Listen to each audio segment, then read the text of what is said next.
से जी इसके प्राइसेस बहुत हाई है।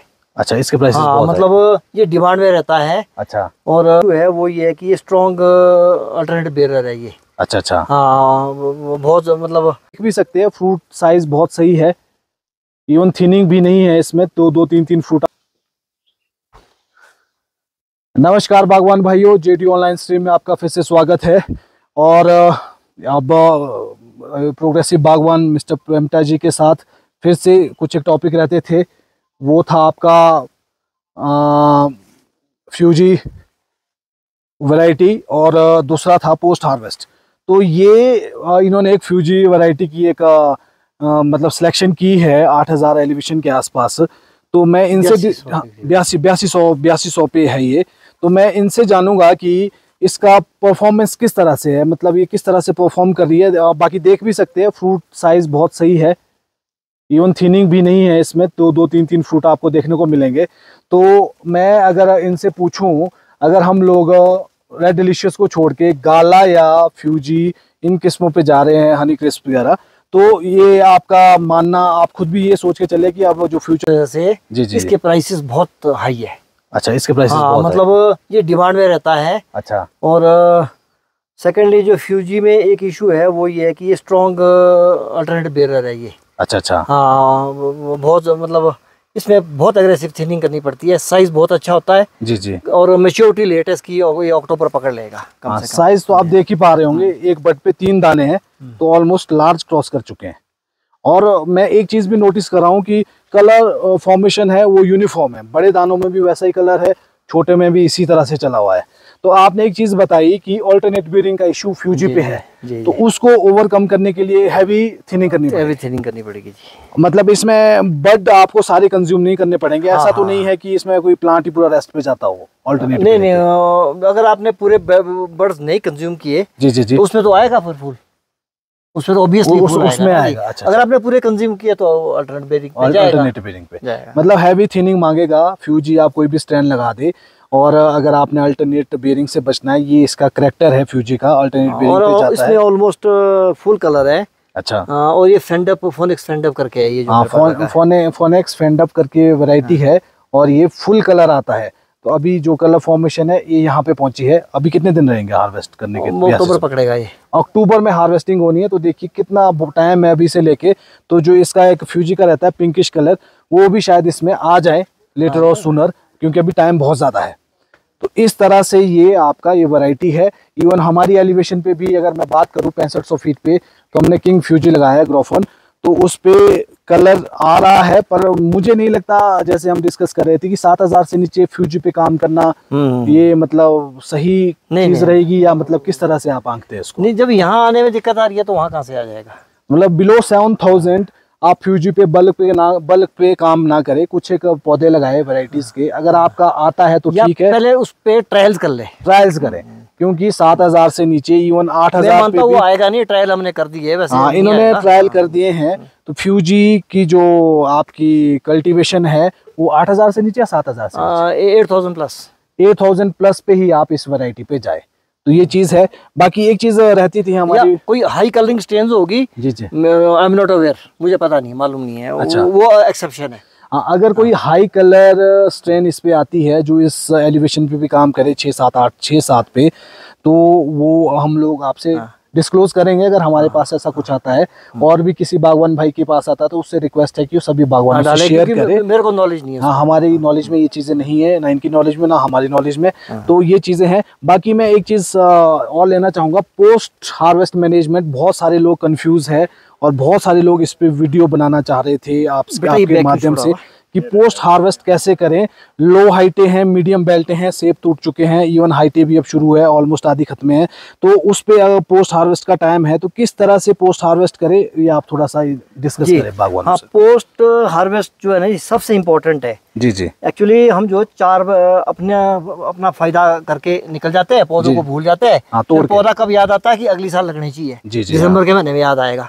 ये जो 3 महीने, ये मतलब सितंबर ऑनवर्ड या नीचे लो एलिवेशन पे अगस्त ऑनवर्ड, अगस्त सितंबर अक्टूबर नवंबर राइट अप टू मतलब फर्स्ट वीक ऑफ दिसंबर, ठीक है। इसमें कम से कम आपको इसका क्या कहते हैं, यूरिया प्लस ये दे देना चाहिए। यूरिया देखो ना, यूरिया प्लस ये जिंक 1 स्प्रे।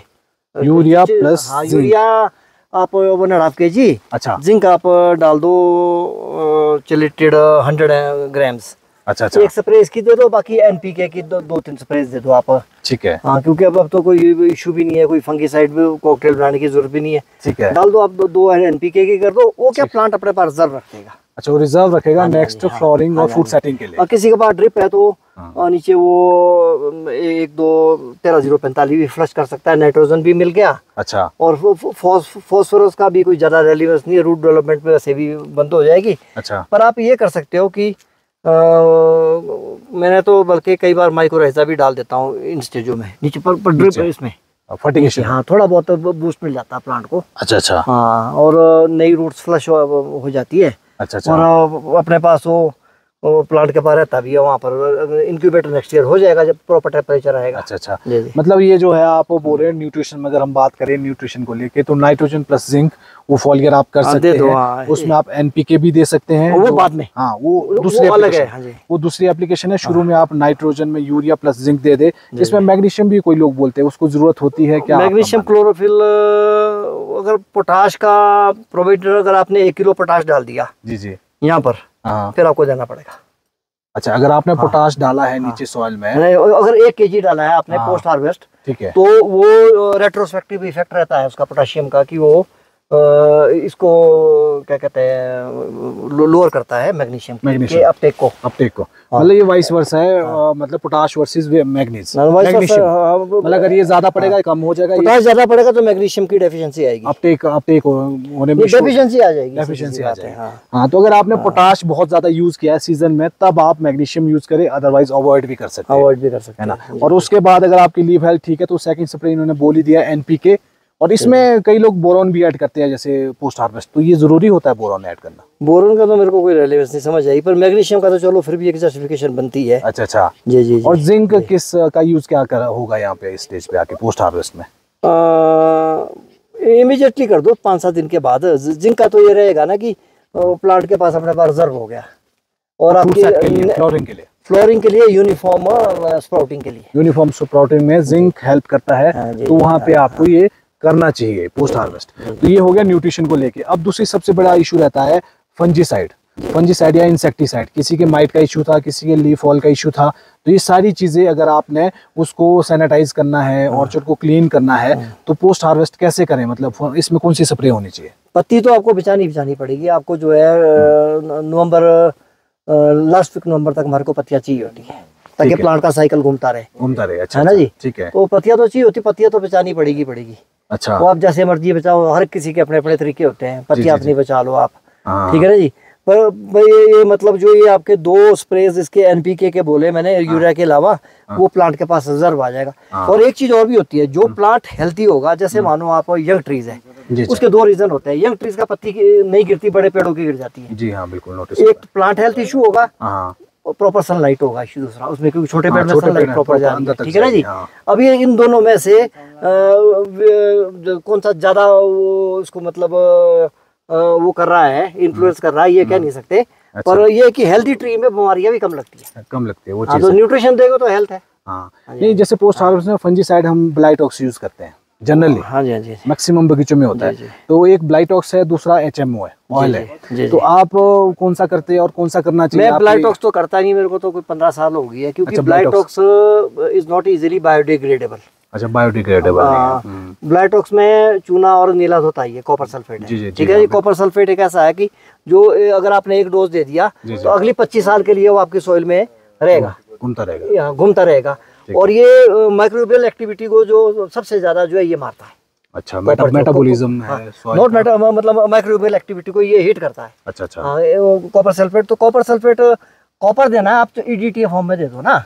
अच्छा, कॉपर ही देना है, ठीक है। हाँ, और वो इजीली अवेलेबल भी हो जाता है प्लांट को। अच्छा अच्छा। हाँ, उसका अपटेक बहुत इजी हो जाता है। अच्छा अच्छा जी। और बहुत जल्दी बायोडिग्रेडेबल होता है और कॉस्ट इफेक्टिव भी है, कंपैरेटिवली से सस्ता पड़ता है। अच्छा जी जी। अच्छा, तो मतलब आपका कहने का मतलब है ब्लाइटॉक्स को छोड़ के, ब्लाइटॉक्स तो करना ही नहीं चाहिए, आप दूसरे ऑप्शन पे जा सकते हैं, ऑयल कर सकते हैं। नहीं, ऑयल डालो, ऑयल के बीच आप क्या कहते हैं 125 ग्राम चिलेटेड कॉपर डाल दो, दैट इज ओके। अच्छा, दैट इज फंगीसाइड का काम भी कर लेगा। कुछ हद तक आपका ऑयल भी एंटी फंगस काम करता है, एंटी फंगस, क्योंकि लेमिनेशन भी दे रहता है, उसका बर्निंग इफेक्ट भी है ही है थोड़ा बहुत। अच्छा अच्छा, हाँ, वो चीज़ आपको मतलब बेस्ट लगती है जो आप खुद प्रैक्टिस कर रहे हैं? मैं हमेशा करता हूँ, क्योंकि हम जो है जो प्लांट को स्कॉट फ्री छोड़ देते हैं, कहाँ, सितंबर ऑनवर्ड या अक्टूबर ऑनवर्ड, दिसंबर तक, फिर अगली साल की फिर तैयारियां करेंगे। नहीं तो खाली ऑयल से पूरा आप नवंबर तक मतलब एक स्प्रे से तो नहीं हो पाएगा। नहीं, देखो ज्यादा उसकी फिल्म काम कर पाएगी, मतलब अगर ऑयल आप डाल रहे हो एक कम से कम जो एक बिल्डअप बन रहा है इसका, जो आपका जो पेस्ट का, सकिंग पेस्ट का है या फूलिया का, मेरे को या वो साइकिल टूट जाएगा, वो अंडर कंट्रोल हो जाएगी। जब नए आने में उनको 15-20 दिन लग जाएंगे, आगे उनके लिए जो है फिर उनका वो भी तो पीरियड भी तो खत्म हो गया ना जी, लाइफ स्पेन भी तो खत्म हो गया ना, फिर हाइबरनेट कर जाएगी और तो उनको ज्यादा टाइम नहीं मिलेगा। हाँ बिल्कुल, आप ये बता रहे थे, तो देखिए अगर यहाँ ऑयल हो जाएगा तो यहीं सफोकेट हो जाएगा, साइकिल ही टूट जाएगा। साइकिल तो ये एडजॉइनिंग मैंने बोला था ना, साथ में दूसरे बगीचे में होती है, सीडलिंग है, ट्रैवल करके आ गया, बिल्कुल सीडलिंग है, किसी और का तो मेरे हाथ में नहीं है, किसी और का है। हाँ, ये स्पेस होना चाहिए, ये चीज़ जरूरी है। अच्छा, एक चीज़ इसमें रहती है फिर पोस्ट हार्वेस्ट में, ऑर्चर्ड सैनिटाइजेशन। सपोज आपके किसी के बगीचे में बहुत ही ज्यादा फंगस था, बहुत सारे इशू थे, तो पत्ते तो नीचे गिरने हैं, तो बोलते हैं कि सॉइल में वो साइकिल चलता रहता है उनका, तो उसको चलता रहता है, उसको खत्म करना उस साइकिल को, तो कैसे करें? वो कलेक्ट करके बंद कर दो, बंद करने का भी कोई तरीका नहीं है उसको, नहीं तो गोबर में डाल दो, डिकम्पोज कर दो। अदरवाइज आप फ्लोर पे पोटेशियम हाइड्रोक्साइड या कास्टिक सोडा तो मैं बोलूंगा नहीं, पोटेशियम हाइड्रोक्साइड, मतलब that is a substitute for caustic soda, but 3 time costlier then caustic soda. आप उसकी वो दे दो नीचे, वो जला देगा उसको। यूरिया जो है वैसे इज नॉट, जो ऊपर डालते हैं यूरिया उसके लीव्स को जलाने के लिए, ड्रॉप करने के लिए, अगर बहुत ज्यादा यूरिया भी डालते हैं लोग, वो भी एक सस्ता वो है, विकल्प है। हाँ, यूरिया भी करते हैं लोग, वो करना, पर उसमें ये रहता है कि स्किन थोड़ी ज्यादा टेंडर हो जाती है उससे, यूरिया से। हाँ, टेंडर हो जाती है बहुत ज्यादा। अच्छा, तो ये चीज है। तो इतना ये था बागवान भाइयों आपके लिए, मतलब पोस्ट हार्वेस्ट का ऑलमोस्ट हमने सब कुछ कवर कर दिया है। तो बाकी अगर कोई और क्वेश्चन हो इससे रिलेटेड, और सबसे बड़ी बात है, अगर आपने ऑर्चर्ड विजिट करना हो तो आप इस पे भी कमेंट कर सकते हैं, ये पर्टिकुलर डेज पे यहाँ पे इनवाइट करेंगे। और आप लोगों से सभी से रिक्वेस्ट है कि कॉल पे ज़्यादा परेशान ना करे, ये इनकी पहली रिक्वेस्ट थी मेरे से कि भाई, और ये सोशल प्लेटफॉर्म पे इसी वजह से आज तक नहीं आए। मेरा एक्चुअली कोई इसलिए नहीं है, चलो कि थोड़ी नॉलेज शेयरिंग हो जाएगी, बाकी हम तो अपने कर ही रहते हैं। आप तो बिजी है ही है, पर वही है कि अब इनका ऑर्चर्ड को इतना टाइम देना होता है, पर ज़्यादा कॉल करके आप डिस्टर्ब ना करें। तो सभी से रिक्वेस्ट है पर्टिकुलर डेट्स ले ले और बगीचे विजिट करें, जो भी इशू यहीं पे रिजॉल्व हो जाएंगे। बाकी ऐसी ही जानकारी के लिए अगर आप और लोगों से भी जुड़ना चाहते हैं जो मतलब प्रोग्रेसिव है बट वो सोशल प्लेटफॉर्म पे नहीं है, तो इस स्ट्रीम को भी ज़्यादा से ज़्यादा शेयर करें ताकि मैक्सिमम बागवान इसका फ़ायदा उठा सके। थैंक यू, धन्यवाद। जैसे इसके प्राइसेस बहुत हाई है। अच्छा, इसके प्राइसेस बहुत मतलब ये डिमांड में रहता है। अच्छा, और जो है वो ये है कि ये स्ट्रॉन्ग अल्टरनेटिव बेरर है ये। अच्छा, हाँ, बहुत मतलब देख भी सकते हैं, फ्रूट साइज बहुत सही है, इवन थिनिंग भी नहीं है इसमें, तो 2-3 फ्रूट